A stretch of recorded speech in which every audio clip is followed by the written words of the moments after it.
ya de vuelta y el día de hoy, día que se dedica a la lucha contra la enfermedad de Parkinson, tenemos a la representante más importante en la República Dominicana de la lucha contra la enfermedad de Parkinson, puesto que la doctora Marcia Castillo es miembro fundadora de la Fundación Dominicana contra la enfermedad de Parkinson. Ella es neuróloga, una colaboradora nuestra que nos ha abandonado por algunos meses, pero que es parte de nuestro equipo. Buenos días, doctora Marcia Castillo. Además de neuróloga y de experta en enfermedad de Parkinson, de Alzheimer, de enfermedades degenerativas, de todo lo que es neurología fina y buena, pues también ella es escritora.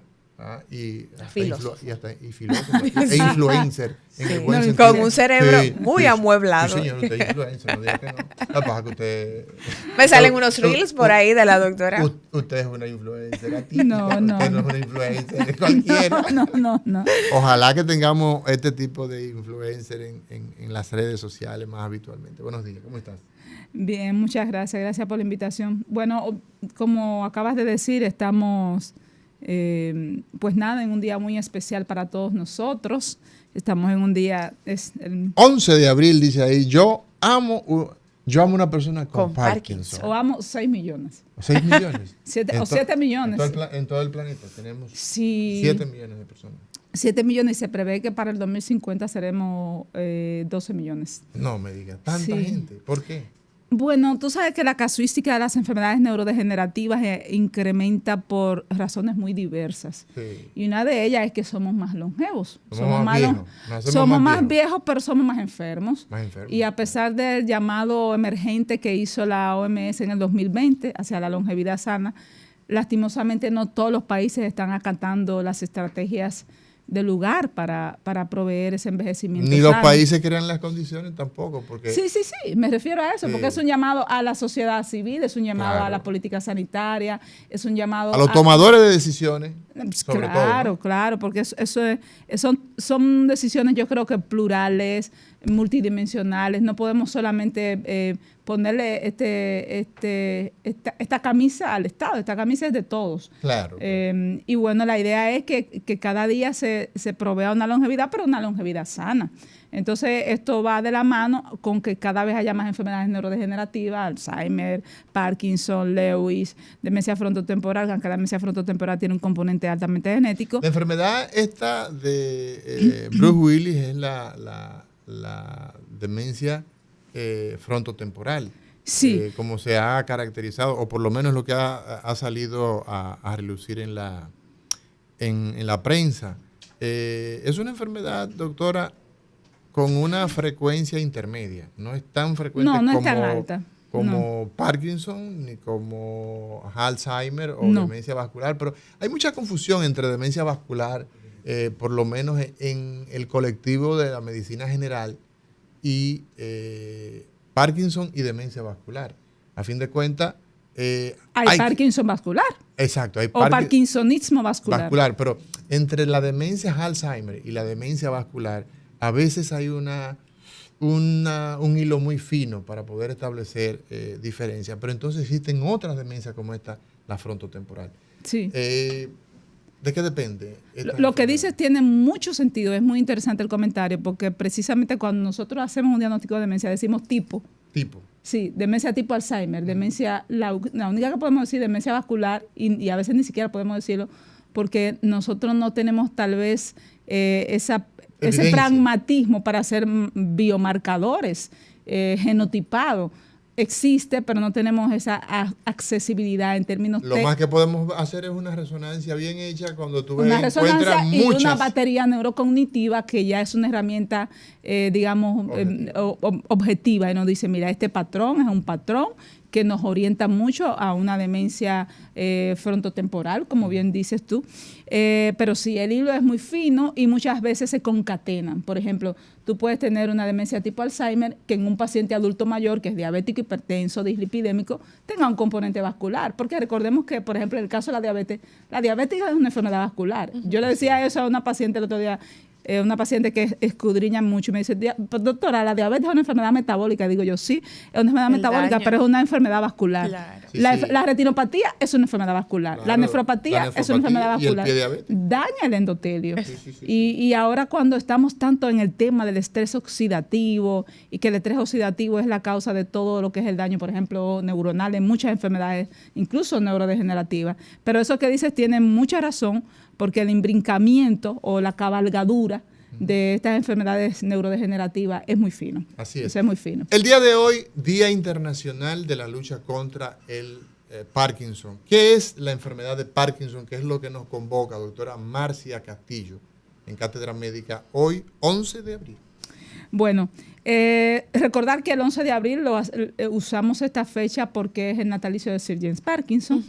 Que decimos un neurólogo, pero Sir James Parkinson era más que neurólogo. Estuvo preso porque hizo un ensayo, que es un ensayo que casi nadie conoce, que es un ensayo sobre la pobreza. Era un tipo que, un señor, era un activista. Tú y yo estuvimos una vez, ¿te acuerdas? Hablando de eso, era claro. Es paleontólogo. Así es. Tiene un lineamiento de Phylum de las flores, por eso yo puse una conferencia al neurólogo que amaba las flores.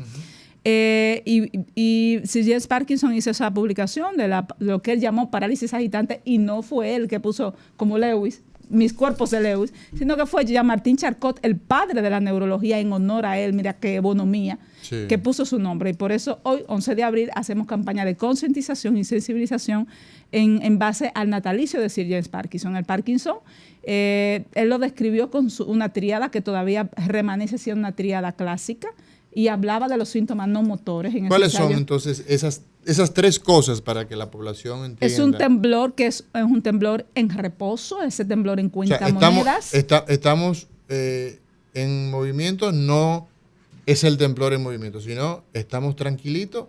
Y entonces ese temblor en reposo, es un temblor grueso. Entonces tú dices que es cuentamonedas. En cuentamonedas. Característicamente lo definimos como un temblor en cuentamonedas, que empieza casi siempre de manera unilateral, aunque posteriormente se va haciendo bilateral, y que empieza casi siempre en las manos. Pero característicamente cuando vemos temblor en las piernas, siempre pensamos también en Parkinson. Temblor en reposo, esa rigidez que combina el paciente a veces. Eso sería lo segundo, la rigidez. La rigidez. Dentro de esa triada. Dentro de la triada, porque fíjate que hay fenotipos. No. Vamos a hablar entonces de lo general, tríada, de lo que ese movimiento en reposo, esa rigidez. Esa rigidez y esa bradiquinesia, que tú y yo sabemos que la bradiquinesia es una disminución en la velocidad del movimiento o en la amplitud. Por eso el paciente generalmente camina como un poco, digamos, valento. Muchos dicen robótico. Algunos dicen, mira, se van a una plaza y dicen, lo dejan atrás porque ya está muy lento. Y esta disminución en la velocidad del movimiento se puede expresar no solamente en la marcha, se puede expresar también en la gesticulación. Sí, para hablar. Y entonces tienen esta cara de poker face, del que juega póker, o lo que nosotros conocemos como hipomimia, o sea, entre la gesticulación. Y yo recuerdo, no sé si tú tienes el dato, Marcia, cuando fueron las Olimpiadas en el 84, me parece, o en el 96, ahí me falla la memoria, en Estados Unidos, que Mohamed Ali le tocó llevar la tea olímpica. La ponen ahí ya para poner el fuego, ¿no? Y él estaba tan emocionado. Sí, fue una cosa maravillosa. Estaba llorando, pero sin expresión. Sí. Y esa expresión, la expresión de Parkinson. Sí, es una foto emblemática, llorando, pero con la hipomimia. Ajá. Recordemos que, y bueno que lo resaltas también, porque aunque el Parkinson es una enfermedad idiopática, de intrínseco, no se conoce la causa. Sabemos que se ha hablado de condiciones que están relaciones tóxico-ambientales, rodenticidas, pesticidas, herbicidas, sobre todo el paraquat, que ya casi no se usa. Traumas repetitivos, que es el caso de Mohamed Ali, el Parkinson pugilístico, al igual que la demencia pugilística, o otros tipo de jugadores, como lo de Commotion, ¿te acuerdas de la película? Sí, la de los jugadores de los fortachones esto, sí. El fútbol americano. Sí, infecciosa, postinfecciosa, algunas drogas ilícitas. Y las crisis psicóticas que hacen justamente los mismos jugadores de fútbol americano. Sí, que incluso de hecho, acuérdate de ese estudio que este neurocirujano que hicieron un biopic de él. Ahora mismo no recuerdo, pero lo hace el moreno. Scuba Junior. David. Ajá.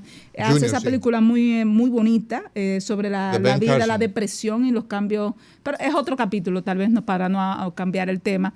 Y bueno, dentro de los síntomas, recordemos también, siempre esto lo señalamos porque es un mito, el Parkinson no es solamente una enfermedad motora. De hecho, Parkinson, el mismo Jane Parkinson, hablaba de que los síntomas motores, desde antes, imagínate, 1817, si era un tiempo adelantado, ya él decía que los síntomas no motores, depresión, trastorno del sueño REM es una fase del sueño, viene de movimientos rápidos de los ojos, por ejemplo, esas parasomnias, los trastornos de conducta asociados al REM. Cuando dices parasomnia son los sueños, la gente algunos que tiene sueños terriblemente vividos, sí, que es uno de los predictores. Que son los sueños. Si el paciente... Lo que la gente le dice, tuve un sueño o tuve una pesadilla, el terriblemente vivido entra en ese... En las parasomnias, sí, claro. Y también entra la catatrenia, que es aquel que por ejemplo, habla y se sienta y vuelve y se acuesta. También está, por ejemplo, hay una rara que es la sexomnia, que es el sexo parasómnico, que es el que tiene sexo dormido. Y no se entera, ¿verdad? Y no se entera. Acuérdate que hubo una demanda en Estados Unidos por eso. Está también... lo duro era que era con la esposa, parece. Bueno, pero imagínate, se etiqueta como violación porque está en contra de... Y bueno, las parasomnias son muchas, pero están dentro del catálogo de las manifestaciones que pueden estar años antes de la enfermedad. Eso es interesante, Marcia. La característica típica, entonces, nosotros aprendimos, en mi caso, bueno, Parkinson es ese temblor en reposo, esa rigidez y esa lentitud, por ejemplo. Sí. Sobre todo la persona que camina con las extremidades inferiores ampliadas, tratando de buscar un poco más el plano de sustentación, por ejemplo. Pero eso ocurre normalmente todo junto o aparecen de forma, digamos, si el Parkinson, para no pasar eso por alto, si el Parkinson, el paciente con ese tipo de Parkinson camina así, como con esa marcha de aumento de la base de sustentación tipo atáxica, hay que pensar en un tipo de Parkinson que se llama Parkinson Plus, tal vez una atrofia multisistémica, porque recordemos que hay Parkinson, parkinsonismo y Parkinson atípico. ¿Cuál es la diferencia entre esa clasificación? Ese es un capítulo completo. Otro programa. Bueno, sí, un programa. Lo que conocemos como Parkinson es la maladie de Parkinson, es la enfermedad de Parkinson, es el Parkinson que describió Sir James Parkinson. No se conoce la causa, perdón. Cuando hablamos de parkinsonismo, es todo aquello que puede ser un secundarismo a algo que da una expresión. Manifestaciones de Parkinson, pero que son causadas por una causa específica. Medicamentos, claro, de psiquiatría, por ejemplo, que son los más frecuentes. Son los más frecuentes. Ya no tan frecuentes porque eso se veía más con los atípicos, pero todavía se ve. El parkinsonismo postinfeccioso, que se vio mucho con la famosa encefalitis de von Economou. Parkinsonismo asociado, por ejemplo, vimos parkinsonismo con el COVID. Virus neurotróficos, virus que tienen predisposición. Que les gusta el sistema nervioso central y dejan como remanencia un parkinsonismo. Esos son parkinsonismos. Exacto. Entonces, y también el HIV es un virus neurotrófico y da parkinsonismo. Claro. Pero cuando hablamos de Parkinson, enfermedad de Parkinson, parkinsonismo secundariamente se expresa con Parkinson. Y Parkinson atípico o Parkinson Plus, estamos hablando de un compendio de caracterizaciones que tienen Parkinson más otra cosa. Ahí está la degeneración corticoganglional basal, la atrofia multisistémica, el Chai-Drager, entre otras, que tienen red flag que cuando nosotros lo vemos sabemos que no responden a la levodopa, que es el tratamiento, la punta de lanza, sigue siendo la quinta esencia, a pesar de tener muchísimos años, desde Albert Canso, que se ganó el Nobel por describir esta molécula. Y bueno, tienen características que nos dicen, esto no es Parkinson. Y el pronóstico generalmente es más difícil, menos llevadero. Entonces, tenemos, como tú decías, estos 3 síntomas, pero tenemos síntomas no motores. ¿En qué edades, Marcia, aparece normalmente en la población dominicana, tú que llevas ¿Cuántos años tiene la Fundación Dominicana de la Lucha contra el Mal de Parkinson? Fundoconedep ya tiene desde constituida formalmente 13 años. 13 años. Y yo tengo de ejercicio médico 18 años, así como tú me ves, jovencita. Jovencita Sí. y bien cuidada, claro está. Entonces, ¿a qué edad normalmente se encuentra la edad típica en que se identifica Parkinson? Bueno, mira. Y fíjate que te pregunté que se identifica. Es una pregunta diferente, sí. Exacto, ¿verdad? que se identifica, que el paciente sí, llega. El Parkinson empieza de 10 a 20 años a nivel intestinal. Se ha dicho la teoría ascendente del doctor Jacob Brack. O sea, que empieza a nivel intestinal, que la alfa-sinucleína está ahí. Y por eso se habla de la fase preclínica premotora y luego la fase motora. Que es la que habitualmente se identifica la enfermedad con la fase Ojalá, motora, ¿verdad? Pues claro, motora, cuando nosotros empezamos a decir, mira, tiene un temblor akinético, bilateral, y nosotros estamos muy orundos diciendo, ese paciente es un Parkinson temprano. Temprano, pero ya tiene hace 10 años eso. Desde el punto de vista biopatogénico y desde el punto de vista cronoevolutivo, ya ese paciente tiene 10 a años 20 años de evolución. Por eso es que nosotros hacemos un acercamiento a lo que se llaman los biomarcadores clínicos. ¿Qué es un biomarcador clínico? Datos que te dicen que ese paciente puede desarrollar Parkinson, la hiposmia, las parasomnias, eso mismo de los sueños terriblemente vividos, una constipación de un paciente que nunca le encuentran una causa, un paciente con una depresión refractaria que no saben por qué tiene esa depresión, trastorno genitourinario, un paciente que no tiene problemas para sacar las heces, o sea, debilidad para defecar. Para la defecación, y ya gracias a Dios nosotros tenemos neurogastros que nos ayudan en ese proceso. Tami Beltré es una Tami, una brillante neurogastro, amiga mía. De este equipo. Sí. Entonces, el acercamiento temprano nos permite también hacer recomendaciones de cambio en el estilo de vida. Pero no me has dicho a qué edad es que es una condición, como todas las enfermedades neurodegenerativas, que se asume del adulto mayor. ¿Y por qué te digo que se asume del adulto mayor? Porque cada vez vemos casuísticas más jóvenes. Pacientes más jóvenes que están en vida laboral activa y que representan un problema social, familiar. No sé si problema sería la palabra. Una carga. Tampoco me gusta la palabra. La palabra es fuerte. Es fuerte. Una es fuerte, pero es la realidad. O sea, cuando una persona pasa de ser un suplidor a un proveedor. Es un doble duelo. Exactamente. Sí. Entonces él se convierte en un dependiente. Mira, y es terrible cuando... Y es dependiente, quizás la palabra sea más acomodada, más bonita, para la sociedad. Cuando es proveedor y pasa a tener que ser dependiente. Proveído. Sí. Mira, lo veo más desde el punto de vista social del heteropatriarcado. Un hombre, y lo veo en la consulta, porque el Parkinson sigue teniendo muchos estigmas, muchos tabúes, muchos mitos. Y en ese sentido también nosotros tenemos mucho con el tema de la aceptación, el duelo de la enfermedad, del diagnóstico. Las mujeres lo aceptan más que los hombres. ¿Afecta más a los hombres o a las mujeres? ¿O es indistinto? Mira, la diferencia es muy poquita, pero como casi todas las enfermedades neurodegenerativas, las mujeres siempre vamos como adelante. La mujer tiene mayor carga de enfermedad, prácticamente. Casi todo. Bueno, el trauma. Casi todo. Como las mujeres no andan calibrando los motores, pues entonces ahí... Ni haciendo la cosa en la... Sí. Pero mira, dije, eso de la aceptación de la enfermedad en los hombres tiene mucho que ver con que ahora yo voy a ser dependiente. Yo siempre he sido proveedor en un sistema donde el hombre casi no es... Ahora es que los hombres están asumiendo sus consultas regulares de prevención, están entendiendo de la promoción de la salud.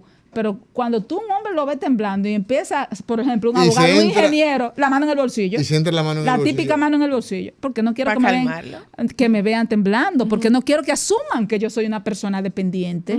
Y si me ven temblando van a creer que yo estoy enfermo y no me van a ver, voy a perder valor. Claro. Y tú sabes que en la pirámide de Maslow hay una serie de cosas que se van logrando. Y cuando tú empiezas a hacer ya un detrito, por ejemplo, social, cuando tú dejas de ser autónomo o ser productivo, la sociedad inmediatamente te excreta. Perdón por la palabra. Y el alfa que eres. El alfa que eres, porque eres un alfa. Sí, es un doble duelo. El hombre es un alfa. Y entonces, una enfermedad de esta naturaleza, que cada vez se va viendo, Marcia, si bien es cierto que aparece sobre los 65 años, sobre todo enfermedades neurodegenerativas, esa es lo que antes se veía. Hoy día vemos gente que aparece los 50 años, 40 años, y el caso, por ejemplo, de Fox.